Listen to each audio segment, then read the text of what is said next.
Allahu Akbar, Allahu Akbar, Allahu Akbar, Allahu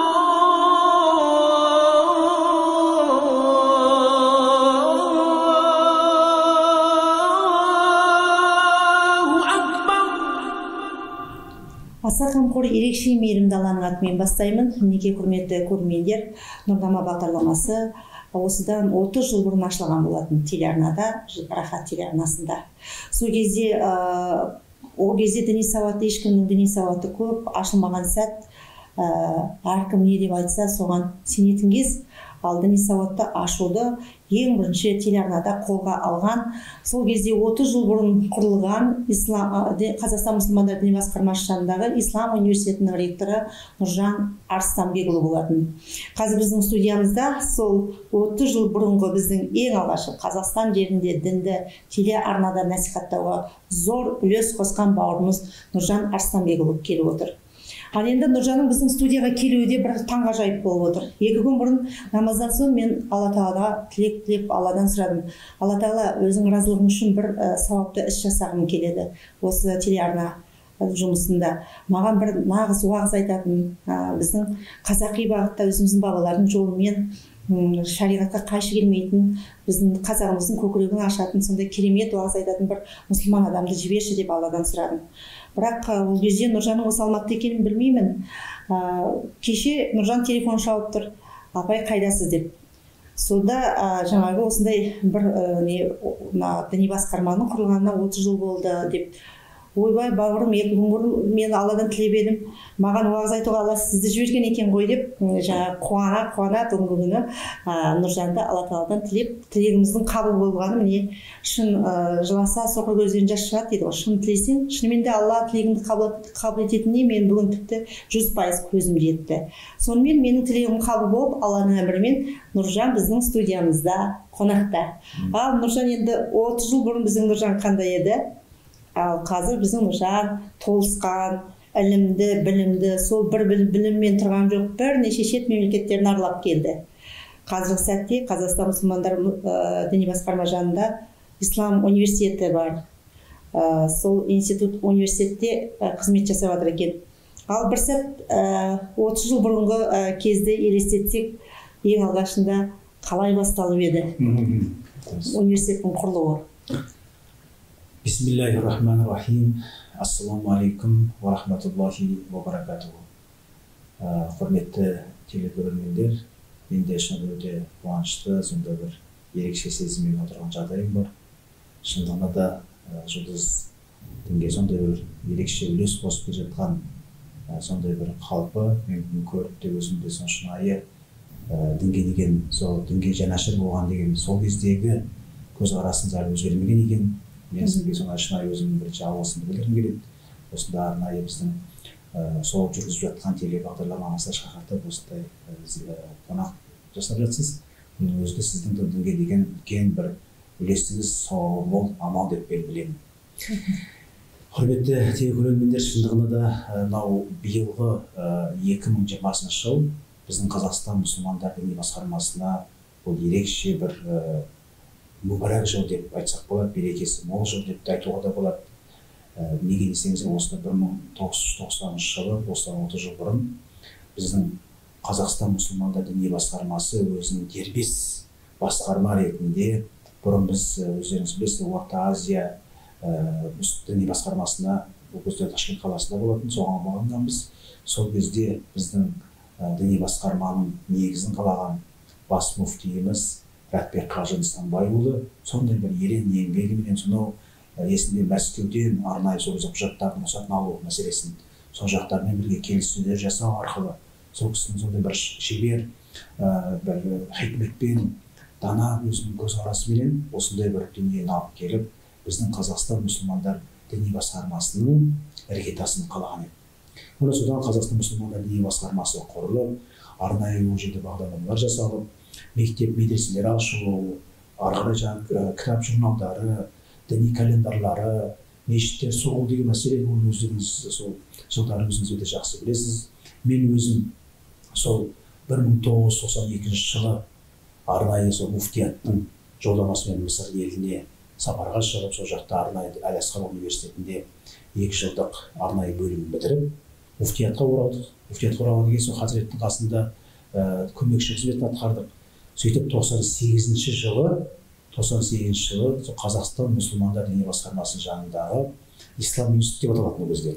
Сол Ислам институты біздің қазіргі Қазақстандағы осы имамдардың 90%-дан астамы сол имамдар, сол институттың имамдарымыз. Сөзіңіз аузыңызда қазіргі біздің жаңадан сайланған муфти Наурызбай қажы да бір кезде сол институтта білім алды сіздің алдыңызда деп естідік, рас па сол? Ол дұрыс айтасыз. Шындығында да сол 90%-дан астам имамдар сол біздің Хазіреттің сол институттың шәкірттері болатын. 98 жылы Хазірет мені шақырды, өзінің көмекшісімен айтты: Нұржан, мен сенің қасында бірнеше жыл көмекші қызметін атқардым. Ұстаз болдың институтта, енді мынау институтымыз мына университет деген қағаз дәрежесін алып отыр Әділет министрлігінен. Сол себептен де сен сол университеттің ректоры боласың деді. Ол кезде мен жасым, сол кезде 23-те. Мен айттым: Хазірет, енді біз сіздің сенімізді ақтап отырсамыз, енді әрине университет ректоры болу үлкен мәселе, өзіңіз жақсы білесіз. Сосын іске тәуекел деп жұмысты бастап кеттік. Жұмысты бастап кеткен өзіңізбен біргелікте осы Таң бағдарламасы, өзіңіз білесіз, сол Нұрнама бағдарламасымен сол өзіміздің білген түйгенімізді, Құран тәпсірлерін насихаттаумен болды. Сол кезде 23 жасыңызда? Сол кезде 23 жаста болған. Қандай жас болғансыз? Сол кезде 23 жасымда болған. Сол кезде Хазіретіміз сонда сенім білдіріп, біраз шәкірттер тәрбиеледі. Мен өзім де университет ректоры болсам да, бірақ өзім тәпсірден, фиқтан дәріс бердім. Кейін бір күні Хазірет айтады: осындай бір кісіні қабылдайсыз деп. Сөйтіп қарасам, әкесімен Наурызбай, қазір біздің қажымыз, біздің муфтиіміз, сол кісі келіп тұр. Сөйтіп мен ректор ретінде қабылдап сөйлестім, әкесімен сөйлестім. Әлі сол мені есінде де. Әкесімен сөйлестік, өзімен сөйлестік. Наурызбай бауырымыз, бұл кісі Ташкентте Ислам институты оқыған, бірақ та Хазіретіміз өзі муфти Радбек қажы айтты: біздің Ислам институтын, жаңа Ислам университетін тәмамдап алу керек, өйткені Қазақстандағы діни оқу орындарын бітірген болу керек. Сөйтіп Наурызбай бауырым сол кезде бізге шәкірт болып қабылданып, ол да біздің университет мақтанышы қазір. Қазір біздің еліміздің бас муфти қызметін атқарып жатқан жағдайы бар. Сонда ең алғашқы түлектер ғой. Сол кезде мысалы университеттің енді университет ретінде ең алғашқы түлектер деп есептелінеді. Институт ретінде шәкірттер көп шықты ғой, бірақ университет ретінде ең алғашқы түлектер деп айтуға болады. Одан кейін біздің университеттің кезеңінде ақыр енді осы биылғы 30 жылдық несіне арналып отыр ғой, Жұлдыз апай. Бізді Қазақстанның Республикасының президенті Нұрсұлтан Назарбаев қабыл етті, хабар етті. Сөйтіп Хазіретіміз Радбек қажы сол діни лауазымы жоғары бірнеше имамдар, оның ішінде мен де бармын, алқа мүшелері, осы Алматыдағы Ақ-Орда резиденциясында болдық. Сол жерде әңгіме сұхбат болды, жақсы әңгімелер болды. Содан кейін барып жаңағы елбасы қасында қағазды қарап отырып: ал Ислам университетінің ректоры Нұржан Арыстанбекұлы, сіз не дейсіз университет туралы деп.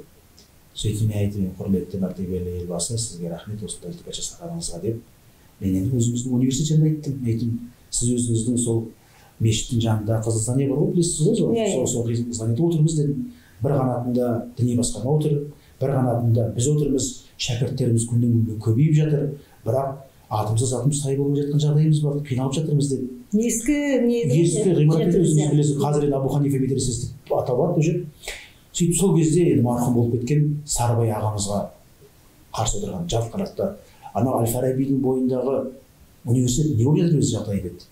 Сол кезде Сарыбай ағамыз: құрметті елбасы, ол университет бітіруге дайын болып тұр, біз оны қатып жоқтан реттеп жатырмыз деп. Сол кезде айтты: онда де тез арада бітіріңдер де мына университетке тапсырыңдар бізге. Қуанып, кәдімгідей бір өзімізге бір үлкен бір олжа болған сияқты сол жерде кәдімгідей мен сізге ерекше қуанып, өйткені біз ойлаймыз, біздің университетіміз Әл-Фараби көшеді деген қандай үлкен бір қуанышты хабар. Содан сол біздің хабарлар алуға кейін жалғасып, кейін біздің муфтияттың кезекті құрылтайы болып Әбсаттар ағамыз муфти болып сайланды. Әбсаттар ағамыз мені бір Семей облысы, Семей өңірінде Қазақстан мұсылман діни басқармасының облыстық имам ретінде өкіл имам болып жіберді. Кейін барып сол біздің жаңа айтылған өтінішіміз оның бәрі Алланың қалауымен болып жатқандай ғой. Сонымен альхамдулилля, былай айтқанда Аллаға шүкір, біздің университетіміз кейінгі атауында Нұр Мүбарак Ислам мәдениет университеті болып Әл-Фарабиге көшті. сонымен міне құдайға шүкір сіздің бір ғана ауыз сөзіңіз. бір ауыз енді одан қарасаң сол жердегі бір салиқалы әңгіме, сол Радбек қажы да отыр, наиб муфтилер, бірнеше облыстың имамдары отыр, ар жақта әлі есінде Сарыбай ағамыз отыр, Алтынбек Сәрсенбай марқұм отыр, тағы да бірнеше сондай бір тұлғалар отырған. Біз сол жерден сондай бір салиқалы әңгімеден сондай бір ерекше жағдай, тарихи оқиғадан нәтиже шығып жатқанын біз қазір көзбен көріп отырмыз. Енді қараңыз, өзіңіз жақсы айтасыз ғой, бір Алла тағаладан бір көп нәрсені сұрасаңыз сол болады ғой деген. Мен өзім осы Нұр Мүбарак Ислам университеті деген кезде, мына енді өзіңіз білесің, араб мемлекетінде оқыдым. Бірақ әр нәрсенің өзінің қазіргі заманда дәрежелері бар ғой. Магистр дәреже бар, докторлық дәреженің өзін білімге білім қоса берген адам өзі армандайды ғой. Сөйтіп осы биылғы жылы бір Алла тағала өзі тәуекел етіп бір бағымды сынап көрейін деп, Нұр Мүбаракта докторлыққа бір мүмкіншілік бар, тапсырып көрейін деп. Сөйтіп ағылшын тілін тапсырып, сөйтіп Алла сәтін сәтіп, сол өзіміздің тілеген университет Нұр Мүбаракқа биылғы докторантураға қабылдандық. Соның докторантты құдайға шүкір қазір оқып жатырмыз. Бұл да бір Алла тағаланың қалауы деп ойлаймын. Адам баласы білімді толғаннан бастап дүниеден өткенше іздену деген мәселе ғой. Бірақ шындығында да докторлықтың аты докторлық, үлкен ізденіс керек, үлкен талап керек деген сияқты. Сөйтіп құдайға шүкір қазір білімімізді өстіп жалғастырып жатқан жағдайымыз бар. Онымен қоса республикалық имамдар білім жетілдіру институты бар. Өзіңіз білесіз, қазір көжеттің басшысы өзіміздің алдыңғы муфтиіміз Серікбай қажы Ораз уже директор қызмет атқарады. Сол кісі сол жерде жаңағы ұстаздық қызмет етті деп, ол жерде жаңағыдай тәпсір дәрістері, ислам мәдениет дәрістері сияқты қазір онлайн жағдайында оқып жатқан жағдайымыз. Сабақ бересіз ғой сонда ұстаздық? Ұстаздық, иә. Қандай керемет. Ал енді алдағы қойған мақсаттарыңыз қандай? Енді бізде жастар телеарнасы ғой.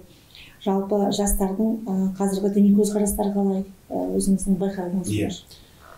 Жалпы негізінде енді мынау мен өзімнің түйгенім, қарап тұрсам қазір 26 жыл болыпты осы салада жұмыс істеп жатқаныма, дін саласында. Қазіргі мынау көзіміздің көріп жатқаннан кейін шындығында да көптеген жастарымыз қазір білесіз батысқа еліктеп, батыстың мәдениетін еліктейтін жағдайлар бар. Сол себептен де осылардың барлықтары мен ойлаймын, бұның бәрі біздің батыс, біз еліктеуіміз керек. Оның қай жағына? Жетістікке жеткен ғылымына, біліміне, жаңағыдай айтқанда алғырлығына еліктеуіміз керек. Бірақ мәдениет деген біздің салт дәстүріміз, біздің ата бабамыздың ұстанып келген құндылықтарымыз бар емес пе өзіміздің.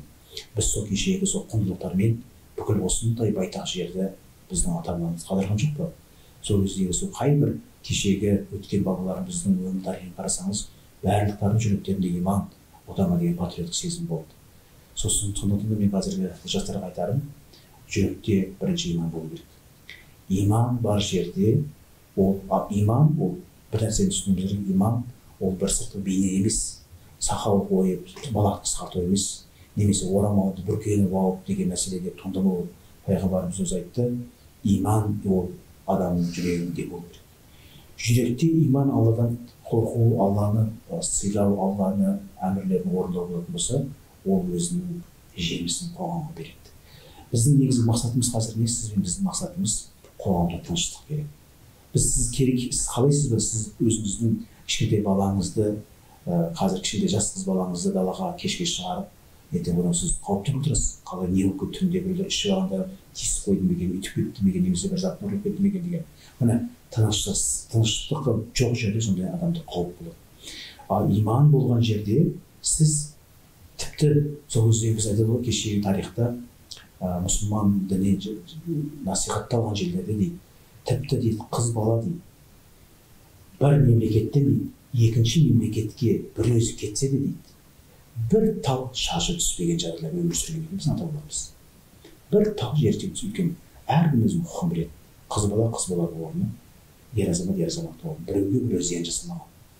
Бізге де сондай қоғамды құру керек емес пе? Бізді қалаймыз, сізді қалайсыз ата-ана болғаннан кейін балаларымыздың мәміледе бейбітшілік өмір сүруіміз. Мемлекетіміздің де негізгі мақсаты да сол.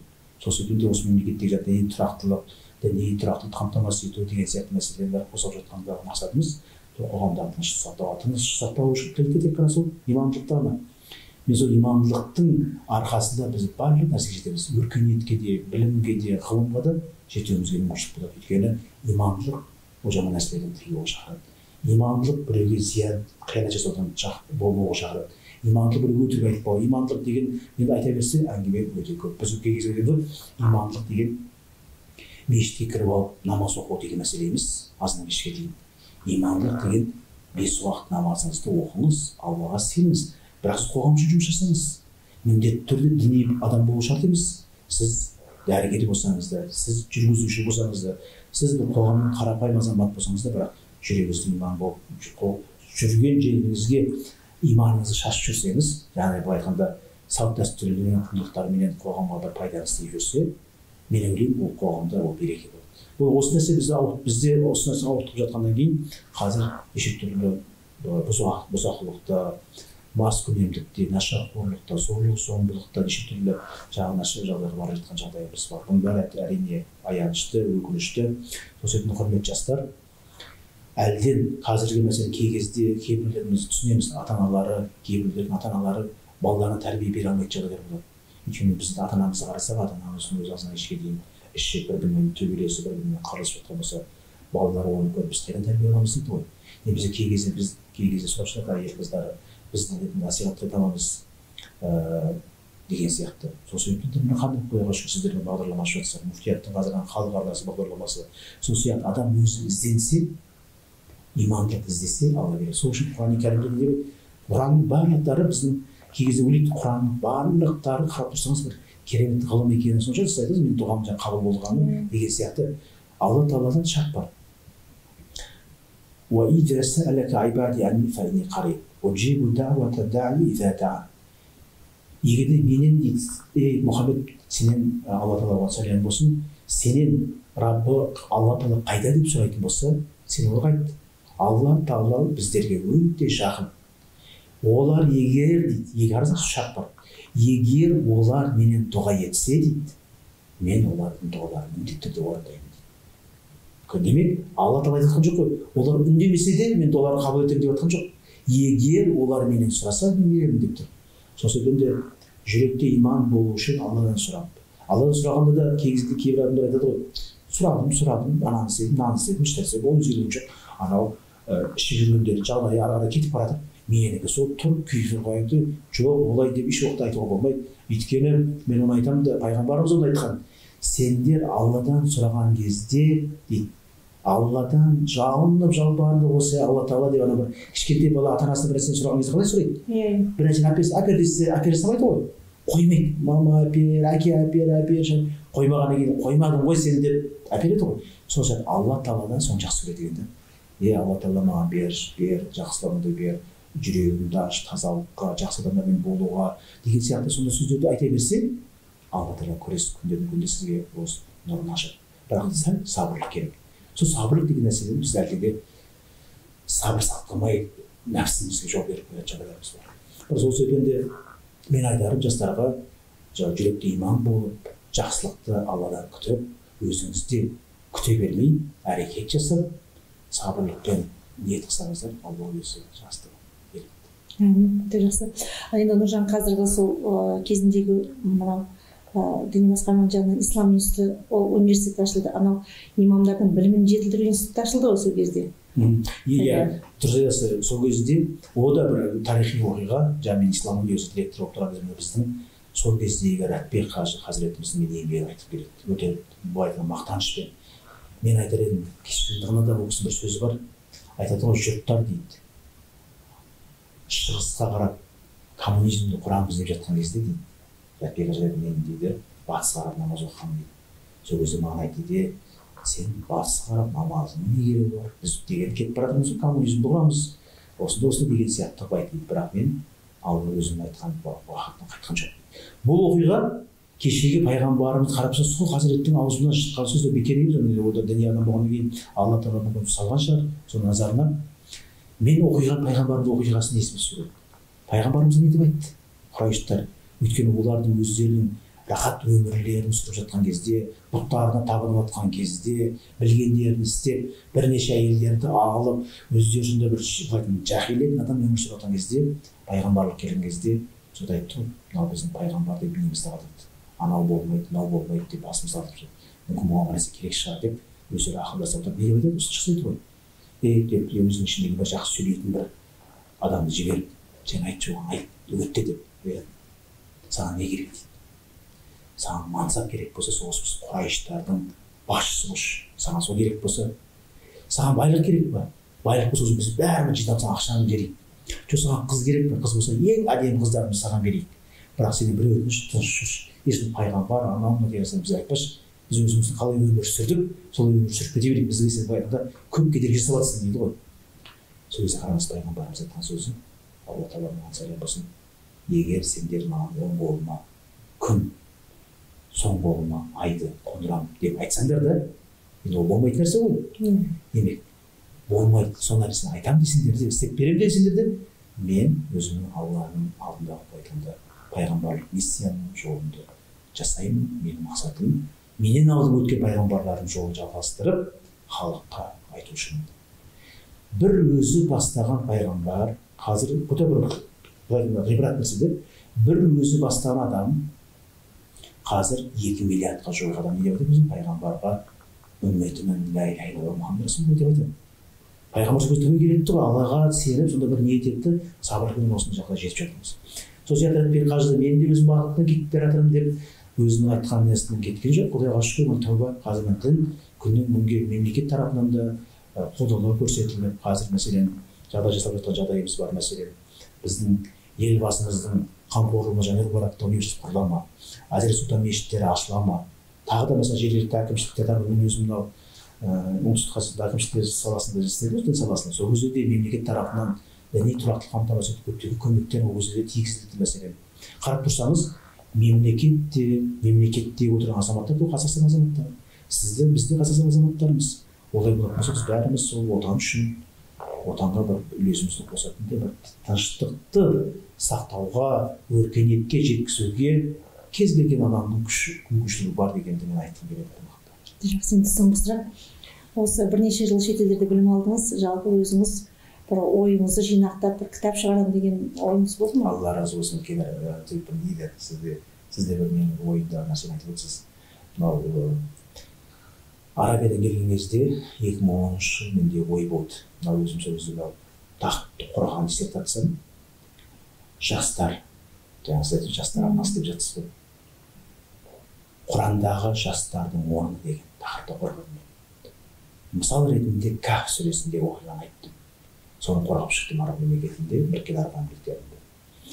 Содан мен өзім ой келді, осы Құранның тәпсірін, иншалла, енді Құдайға шүкір қазір Құран тәпсірлері бар. Оны біздің ең алғашқы муфтиіміз Раббиғи Қажы Сағынбайұлы, аудармашы, араб тілінің маманы Уахап Қыдырхан аға болғанмен бірге аударды ғой. Одан кейін де бірнеше аудармалар келді. Қазір муфтиятты аудармаларға қол жеткізіп жатыр мәселен. Десек те, бірақ әрбір аудармашының өзіндік бір көзқарасы болады, өзіндік бір жазу стилі болады деген сияқты. Сол сияқты мысалы мен өзімде бір жақсы ниетім бар. Құранның бір қоғам үшін бір пайдалы жақтарын ерекше мән беріп, мәселеге кейбір кітаптар бар, фиқи, жаңағы фиқх мәселеге мән береді. Кейбір кітаптар бар, тәфсір, ол ақида мәселесі, сенім мәселесіне мән береді. Кейбір кітаптар бар, тарих пен мәселесі. Мен бір ғибратты оқыған үшін пайдалы жақтарын ескере отырып, сол Құрандағы оқиғаларды қазіргі қоғаммен байланыстырып жасайтын бір кітап деген тәпсір ниетім бар. Алла разы болсын, сол да бір алдағы уақытта жалғасын табып, оның үстіне қасыма докторлық жұмысымда соған бір неге үйлесім келіп тұрған жағдай көрдім. Білім ғылым істері болғаннан кейін, иншалла ол күндерде алыс емес деп ойлаймын, иншалла. Жақсы. Ендеше жас келсеске деген біздің Нұржан Арыстанбекұлы, Нұржан қажы болашақта осы жастар телеарнасында бүгінгі жас ұрпаққа, жаңа буын өкілдеріне өздерінің сана сезімі деңгейінде біздің ата-бабалар дәстүрін жалғастыра отырып, имандылық нұрын солардың санасына құяды деген ниеттеміз. Сізге Алла разы болсын. Әр уақытта осы біздің телеарнада көріне беріңіз, тікелей эфирге шығыңыз. Баяғы осыдан 30 жыл бұрынғы үрдісімізді одан ары жалғастырайық. Амин. Алла баршамызға жеңілдік берсін, берекет берсін. Аллаху акбар, Аллаху акбар. Allah